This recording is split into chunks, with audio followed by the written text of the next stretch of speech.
Emily worked the barn with a steady rhythm she had learned since childhood. The soft sounds of hay shifting beneath her boots and the creak of wooden beams her only companions. The Midwest night wrapped around her, cool and still, broken only by the distant call of crickets and the occasional bark of a neighbor's dog. Her hands were calloused from work most kids her age never dreamed of doing, yet she bore it with quiet strength. At school, though, none of that mattered. Her classmates only saw dirt under her nails, overalls instead of designer jeans, and the label farm girl. She had tried to shrug off the name, to pretend it didn't sting, but loneliness grew heavier each year. Most evenings, the barn felt safer than the crowded hallways of her high school. The animals didn't laugh at her, and the earth didn't whisper cruel jokes. Tonight was no different, or so she thought. Emily closed the barn doors, hugging her jacket against the chill, and started the long walk down the dirt road toward home. The moon was high, spilling silver across the fields, when she heard footsteps behind her. At first,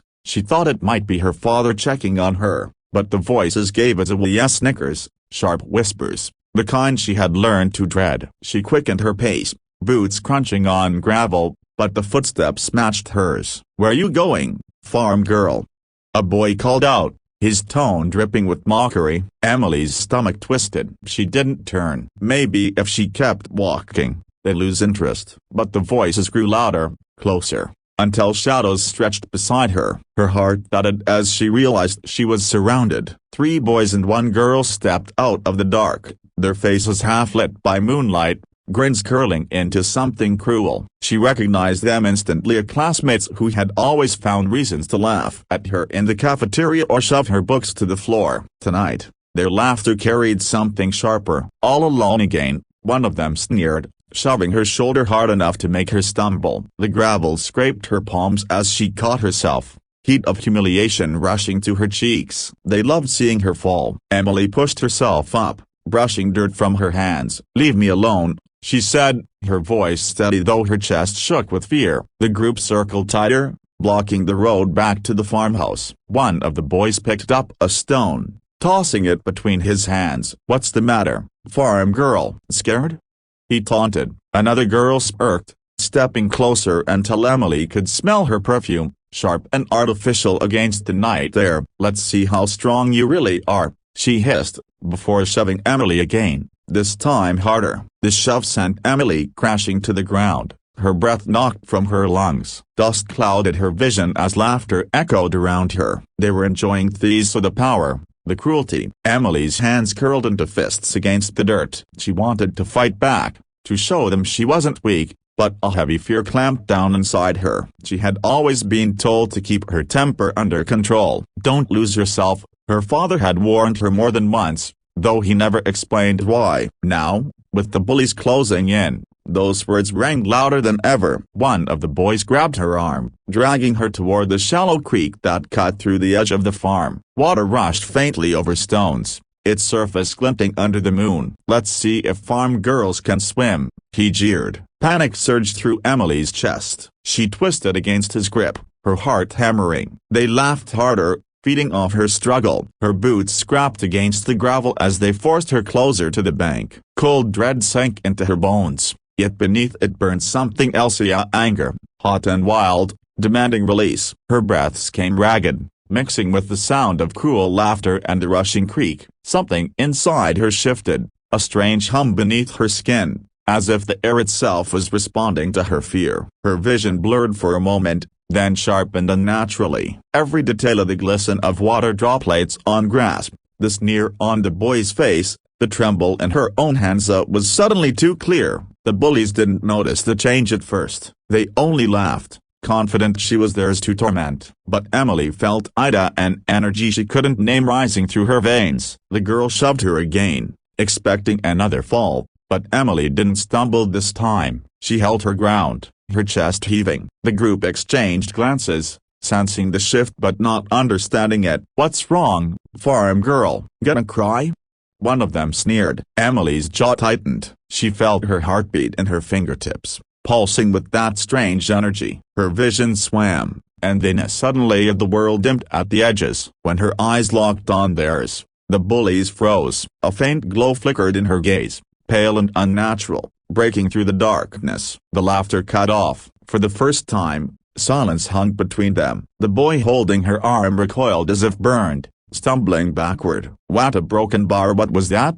he stammered. Emily's knees trembled, fear crashing back in waves, but she couldn't deny what had happened. Her body felt alive in a way it never had before, yet terrifying, electric. She staggered back, clutching her arms as though she could hold the strange energy inside. The bullies' faces twisted from amusement to unease. They had wanted to see her break, but now they weren't sure if she was something far more dangerous. Emily took another step back, her breath quick and shallow. She wasn't afraid of their fists anymore, she was afraid of herself. Whatever was stirring inside her had no name, no explanation, only the certainty that it was connected to the secret her family had always kept. The looks, the warnings, the way her parents sometimes whispered late at night when they thought she couldn't hear up, it all rushed back. She had asked them once about her grandfather, about why nobody ever spoke of him. They had changed the subject. Now she thought she knew why. The bullies hesitated, caught between fear and bravado. One tried to laugh again, but it came out brittle, forced. "Trick of the light," he muttered, though his hands shook. Another urged, "Let's just a broken bar, let's just go." But the leader spat on the ground, masking his fear with anger. "Number, she's nothing, just a freak farm girl." He lunged toward her, but his steps faltered as Emily's eyes glimmered again, brighter this time. The glow lit her face for a heartbeat, and the night itself seemed to recoil. He stopped cold, his confidence breaking. Emily pressed her back against a fence post, gripping it as if to steady the storm inside her. She wanted to scream at them to leave, to stop, but the words caught in her throat. Her skin tingled, her pulse roared in her ears, and the energy clawed for release. She squeezed her eyes shut, wishing it away, but the power only surged stronger. Her father's words returned again, clearer than ever. "Don't lose yourself." She understood now this was the thing her family had always feared, the reason they had tried to shield her. When she opened her eyes again, the bullies were already backing away, unease written across their faces. They hadn't expected resistance, least of all something they couldn't explain. One muttered a curse under his breath, another clutched his friend's arm. They didn't know what they had awakened, but they knew they wanted no part of it. Emily's breath slowed, though her body still trembled. She had scared Thema, but the truth was, she scared herself even more. The night was quiet again, except for the rushing of the creek and the hammering of her heart. Emily stood alone on the dirt road, the bullies' retreating footsteps fading into the dark. Her knees threatened to give out, but she forced herself upright, staring at her trembling hands. The faint glow had vanished, leaving only pale skin and scrapped knuckles. She wanted to believe it had been her imagination, a trick of fear and moonlight, but deep down she knew better. Her family had always carried a secret. Tonight, it had chosen her. And though the bullies thought she was powerless, they would never look at her the same again. Just as the bullies tightened their grip and prepared to push Emily beneath the rushing creek water, a burst of force exploded from her hands. The night lit up with the pulse of invisible energy that cracked like thunder, sending the bullies sprawling across the gravel. Their screams broke the silence, echoing off the trees as they scrambled in terror, eyes wide with disbelief. The air around Emily vibrated, humming with the power she could not name. Her chest heaved, her knees buckled, and she collapsed onto the damp grass. For the first time, she wasn't sure who she was anymore. Headlights suddenly cut through the darkness, blinding the retreating bullies. A truck skidded to a stop on the road, its tires spitting gravel. The door flung open, and her father leapt out, his boots pounding against the dirt as he rushed to her side. Emily braced herself for the usual lecture: "Don't fight, don't make trouble," but the look in his eyes was different. It wasn't anger, it was recognition, even fear. He crouched beside her, gripping her trembling shoulders. "It started," he whispered, more to himself than to her, the words heavy with inevitability. Emily blinked up at him, confusion flooding her chest. "What's happening to me?" she gasped. Her hands still tingled with the remnants of that strange energy, and the memory of the bullies being flung like rag dolls haunted her vision. Her father's jaw tightened. He pulled her into his arms, shielding her from the cold night, before glancing at the terrified faces disappearing down the road. He didn't call out to stop them. He didn't ask what they saw. Instead, he looked back at Emily with a solemn weight in his eyes, as though a door had finally opened. He carried her to the truck, helping her into the passenger seat. The engine rumbled, the cab filled with the familiar scent of oil and dust, but Emily felt like she had stepped onto a different world. Her father's hands tightened on the steering wheel as they drove, his silence louder than words. Finally, Emily found the strength to speak. "Dad, please, I need to know." Her voice cracked, part desperation, part fear. He sighed heavily, eyes fixed on the road ahead. "I hoped we'd have more time," he said softly. "But it looks like the land shows you sooner than we expected." His words sent a chill down her spine. "The land?" she repeated. Her father nodded. "This farm isn't just soil and crops, Emily, it's alive. Our family has been tied to it for generations. We don't own it, we belong to it." Emily stared at him, struggling to process the weight of his confession. He glanced at her hands, still faintly trembling. "What you felt tonight wasn't a mistake. It was the farm answering through you. Our family carries its gift, its burden. It only reveals itself when it decides the time is right." Emily shivered. She wasn't sure she wanted it. The truck rattled down the dirt road, the farmhouse light glowing faintly ahead. Emily pressed her palms together, remembering the sensation of power flooding her veins. "I could have hurt them," she whispered. "I didn't even mean to." Her father's voice dropped lower, steady but grave. "That's why we've always told you to control your anger. This gift, if left unchecked, it can destroy as much as it protects." Emily swallowed hard. Her mind spun with questions, but fear tangled them into knots. She wasn't ready for this. She wasn't ready to be anything more than the quiet farm girl she had been. When they pulled into the yard, the porch light flickered on. Her mother stepped out, her apron still dusted with flour, but the moment she saw Emily's face, her smile vanished. She wiped her hands nervously on the fabric and rushed forward. "It happened, didn't it?"